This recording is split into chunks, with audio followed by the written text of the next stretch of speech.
Welcome back, Wolfpack Verlis here, and this is how to use Ursaring. So looking at Ursaring's stats, it's a bear Pokemon that you have bear stats, and it's pretty bulky and powerful, and that's what we have. So 90 on the hit points, 75 on defenses, that's where your bulk comes in, and then 130 on the attack.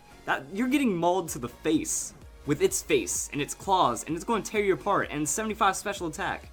Okay, I don't understand why there's 75 special attack, but 130 attack is going to be powerful and fairly usable. Now, where this Pokemon is made or broken is its speed. That 130 attack better have some good speed, and Ursaring doesn't really get it, which is probably why we don't see it too much, but the rest of the Pokemon is pretty solid. Against typing, normal type. I am always a fan of the normal typing, just because it's super reliable, that you have one weakness, only one thing to worry about, you have an immunity to Ghost, and you're not going to be able to like switch in and make any crazy outplays, but just a consistent typing, and it's going to be very powerful because of it. Hopping into Pokemon Showdown, we're going to see that Ursaring is going to be based off of its ability. That if you're running Quick Feet or Guts, that's kind of the way, that's kind of the dynamic that you're going to be building with Ursaring. So Quick Feet is going to try to be as speedy as possible, Guts is going to try to be as damaging as possible, and we're just going to break those down from here. So 55 base speed with Quick Feet.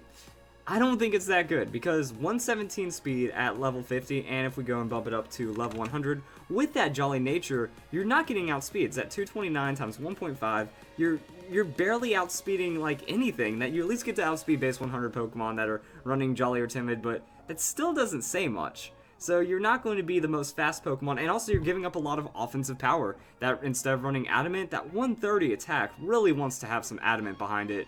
And then Toxic Orb, if you're on the field for 3 or more turns, that could get pretty pricey on your health. But overall, you just have a pretty good kit. That Facade is going to combo well with either ability. That it's going to go up to 140 power, get Stab, and that's really good.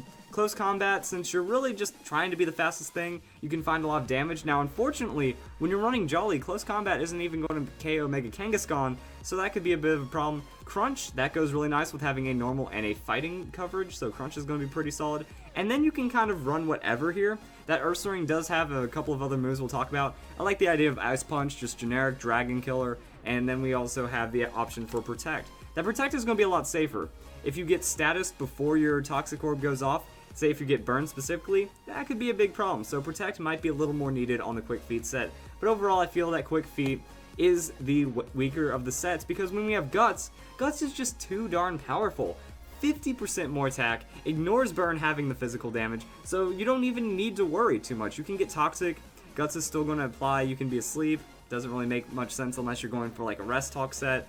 But then Flame Orb, if you get burned, you can still make the use of that Flame Orb, which means you're not as reliant on the Protect, and you can run Hammer Arm instead with this bulky set. So Hammer Arm, not going to be as much damage, but it only lowers your speed, and it makes it to where you're not as frail. With this idea, Adamant Nature, max out the attack, max out the hit points, pretty much run everything else, Facade, Crunch, and then one of your extra coverage moves, and that's going to be pretty solid. Now, the idea behind this is take a hit, KO them back, take a hit, KO them back, hopefully try to convert 1 or 2 KOs, if not get a little damage across the field, and it's going to be pretty solid. Now you can also just raw invest speed into Ursaring and make it a complete wall breaker, that you're going to be able to outspeed uninvested base 80 speed Pokemon, and you can lay down a lot of damage with the Flame Orb and the Guts, and you can maybe even transition it into doubles. So on doubles, you're going to want to run Protect and then Tailwind. Tailwind it, on the turn you Protect, Guts is going to activate, and now you can just blow Pokemon up. You're going to outspeed them, you're going to outdamage them, Facade is looking to KO, Close Combat's looking to KO, you can run that again since you're faster, you get all that other extra coverage, you can be pretty powerful like this, but if you're in singles, don't need the Protect, just try to break down Ferrothorns, Heatrans, Pokemon like that, and you're going to find a very reasonable amount of success, but at the same time, you're not going to be as bulky, so you do need to be a bit more cautious. Just make sure you're trying to play it around Ursaring coming in as just a wall breaker, that you're going to get outsped by a lot of Pokemon, and you can get blown up by them, so play it safe, but then you still have a lot of power with this 130 base mauling attack. And then we can look at the other moves. Earthquake, Gunk Shot.